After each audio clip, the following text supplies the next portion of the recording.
আমি আজকে আপনাদের সাথে আমার জীবনে কিছু কথা শেয়ার করব। আমার বিয়ে হয় 2015 নভেম্বর। বিয়ের পর আসলে সব মেয়েদের একটা স্বপ্ন থাকে শ্বশুর বাড়িতে যাবে নিজের মতো করে সংসারটা গোছাবে, কিন্তু আমার দিক থেকে আসলে বিষয়টা একটু অন্যভাবে হয়েছিল। অন্যান্য মেয়েদের মতো স্বপ্ন দেখেছিলাম শ্বশুর বাড়িতে গিয়ে নিজের সংসারটা সুন্দর করে গোছাবো, কিন্তু আমার সেটা হয়ে ওঠেনি। বিয়ের পর আমার হাজবেন্ড, আপনারা সবাই জানেন আমার হাজবেন্ড একজন ফ্রান্স প্রবাসী। বিয়ের পর আমার জীবনে একটা কালো অধ্যায় শুরু হয়, এবং সেই অধ্যায়টি যে 2.5 বছর চলতে থাকবে সেটা আমি কখনোই কল্পনা করিনি। হঠাৎ করে যে কোনো একটা সমস্যার কারণে আমার হাজবেন্ড আর ফ্রান্স যেতে পারেনি। 2.5 বছর আমার হাজবেন্ড দেশে স্টে করে।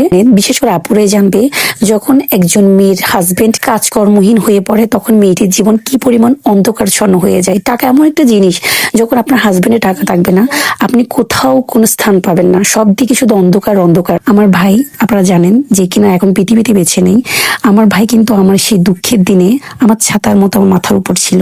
সে না থাকলে হয়তো আমি আমার বাচ্চাটাকে জন্ম দিতে পারতাম না। বিয়ের 2 মাস পর আমি জানতে পারি আমি কনসিভ করেছি।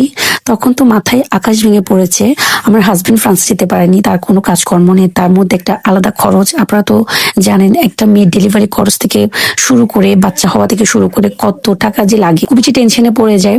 আমার দাদা কিন্তু আমার সংসারের হাল ধরে যতটুকু পারে সে আমাকে অনেক টাকা সাহায্য করেছে, যেটা আমি অস্বীকার করতে পারবো না। বর্তমান সময়ে এরকম ভাই থাকে কিনা আমি জানি না, হয়তো আমি একদিকে খুবই সৌভাগ্যবতী ছিলাম, কিন্তু কপালে না থাকার কারণে ভাইটাকে হারিয়েছি।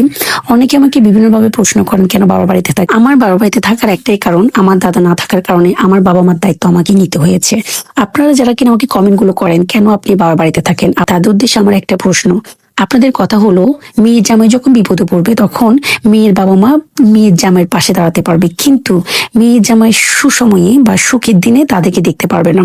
এটা আসলে কোন পুস্তকে লেখা আছে আমি জানি না, তবে এখন মনটাকে অনেক শক্ত করে ফেলেছি এটা চিন্তা করে আমাদের সমাজটা না ভালো মানুষের তুলনায় নোংরা মানুষে ভরা, যার কারণে এসব প্রশ্নগুলো এখনো মানুষ করে। 2.5 বছর আমি অনেক বেশি কষ্ট করেছি, তবে আমার একটা জিনিস খুব বেশি আপনাদেরকে বলতে ইচ্ছে হচ্ছে এটাই, 2.5 বছর হয়তো টাকা ছিল না, কিন্তু আমার আর আমার হাজবেন্ডের বন্ডিংটা অনেক বেশি স্ট্রং ছিল। আমাদের মাঝখানে কখনোই টাকা পয়সার জন্য ঝগড়াঝাটি মনোমালিন্য এটা কখনোই হয়নি। সেটা আমার হাজবেন্ডও বলতে পারবে, আমিও বলতে পারবো। তবে দৈনন্দিন জীবনে কিন্তু টাকা ছাড়া মানুষ চলতে পারে না, আমরা তারপরে ব্যালেন্স করে চলেছি।